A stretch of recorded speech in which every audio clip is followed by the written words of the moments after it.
What's up, guys? This is Nick from Arch City Poker, and in today's vlog, going to be continuing the Poker 101 series with today's topic covering floating. Had a request for this topic, I think, a few weeks ago, and kind of forgot about it. I have a long list of topics I'm going to cover, but Brian, this is for you because I know you asked for it, so hopefully this will suffice, and hopefully it'll be a very educational and good video for you guys as always. So, what is floating? What is the float play? Essentially, it is you are in position, you've called a pre-flop raise in position, and on the flop, you are considering calling light to steal the pot on a later street, on a future street.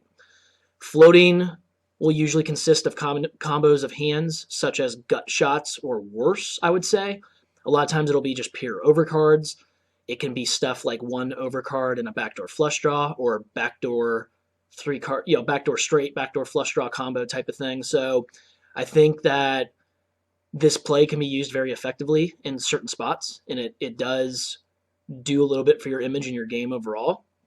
I will say that I am more of the school of I would rather bluff raise the flop than float a lot of times, especially in like lower and mid stakes games, because I think players do not defend properly against flop raises. I think that to kind of tie into that, they over c-bet. I've talked about this in a lot of my vlogs. Players these days are just over c-betting out of position, especially on flop textures that do not smash their ranges. Because of that, I think the most profitable and efficient way to go about countering their strategy and their, I guess, out of line frequencies is to just bluff raise the flop often and go from there. I could do a vlog on that topic itself, but I am more of that school. There are scenarios where floating might be better, though, and I will get into pretty quickly here what scenarios those are and why floating can help your game. So I think that for the games that you guys play in often, floating it'll work very well against a lot of your very straightforward ABC opponents. Opponents that aren't that tough, opponents that have very low turn barrel frequencies. And the reason that I say you probably should consider floating more often than flop raising in these spots specifically is that, let's say, for example, your opponent c-bets and you bluff raise the flop. When he continues with usually only the very strongest parts of his range, and he's often overfolded in this spot, then you're often not going to, more often than not, and like way more often than not on the turn, you're not going to be able to barrel in a spot where you don't have fold equity against a range that's very strong, usually like top pair plus. And so essentially when you bluff raise the flop, you're going to lose the amount that you had to bluff raise with. Now, let's take that same straightforward ABC opponent and he c-bets the flop and you decide to just call and float essentially and plan to steal on the turn. If your opponent is so ABC to the point that on pretty much every turn card where he doesn't have top pair plus that he's just checking to you and pretty much planning to fold to a sizable bet, then it's going to be less risky. And let's say he does bet, you call, he checks the turn, and let's say you fire something like 3/4 pot, and you're able to steal this pot almost 100% of the time, then it's going to be less risky and more profitable because you're never going to lose the amount that you would when you bluff raise the flop. So I think when you guys are in some lower stakes games, even some mid stakes games, if you have an opponent that's very straightforward and the type of flop textures that you probably want to float on more often than bluff raise are going to be a lot of like your dry ace high and king high flop textures, because the more static the board is, meaning that turns and rivers will not change what the current nuts are. So for example, on ace 8-3, a pair of aces is usually the current nuts for the most part, and the turn and river aren't going to change that. Whereas on a board like 10-8-3, any overcard brings in a new top pair hand. And so that's going to be more of a dynamic board. But on these static boards, you're not going to have as high of a raising frequency, I don't think. At least you shouldn't. There's not going to be a ton of hands in your range that you should be raising. That is very opponent dependent, of course, and I will bluff raise these kind of flop textures just because I think players do over c-bet them. But like I said, that's for another vlog.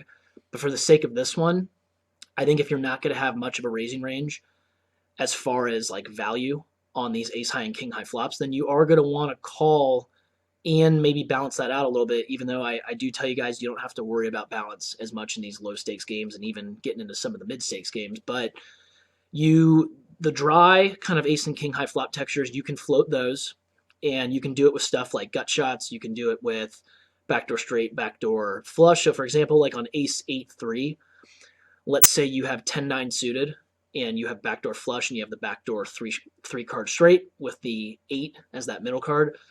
That's often a decent spot to float, where you call, your opponent checks to you when they don't have ace X plus, and you just bet, literally bet 2/3 pot plus or something like that. And they're pretty much always good to fold you if they don't have ace X plus. So that'll be a very profitable line for you guys. What floating can do for your game overall as well, it prevents you from being bluffed off the flop too often. If you just fold every single flop that you guys just miss, then your opponent can over c-bet and get away with that. And you don't want them to be able to do that. And you want to be tough in position. You don't want your opponent to feel like they somehow can outplay you from out of position. That should never happen. You guys should be learning how to be a real pain in the ass as far as when you sit down at the table and you're in position on your opponent. So it will definitely protect you from being bluffed off of too many flops. What it also can do is add some deception to when you do just flat a flop of, let's say it's ace 8-3 and you flop middle set, then a lot of times it'll add some deception to your range and your overall image pretty much. So that is what floating also can do for you. I will say be a little cautious of overusing this play. Even the most incompetent opponents will see a lot of times that you're just calling all the time on the flop, and you don't want to be over calling, and you definitely want to be careful of floating with an opponent that is capable of firing the turn very often. For example, if I was out of position and I was the player that you guys were considering floating against, I think you'd probably be better off raising the flop against a player like me, because I'm going to be firing. If I am c-betting from out of position, I usually, if I don't have a value hand, then I'm usually planning to fire many different kinds of turn cards that I possibly pick up equity on, or a card that I don't think hits your range that well. And it's going to put you in a very tough spot.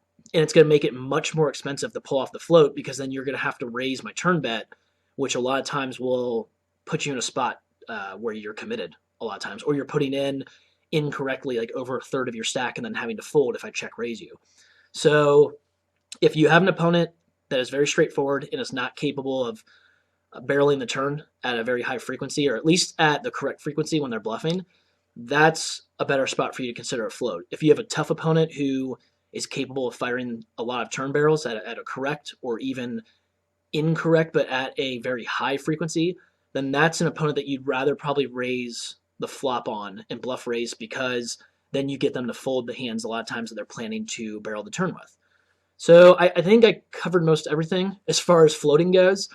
If you guys have any questions or comments about this topic, go ahead and fire away in the comment section as always, and I will try to clarify or add anything as far as this subject goes. But floating is definitely a part of being a tougher player and preventing yourselves from overfolding.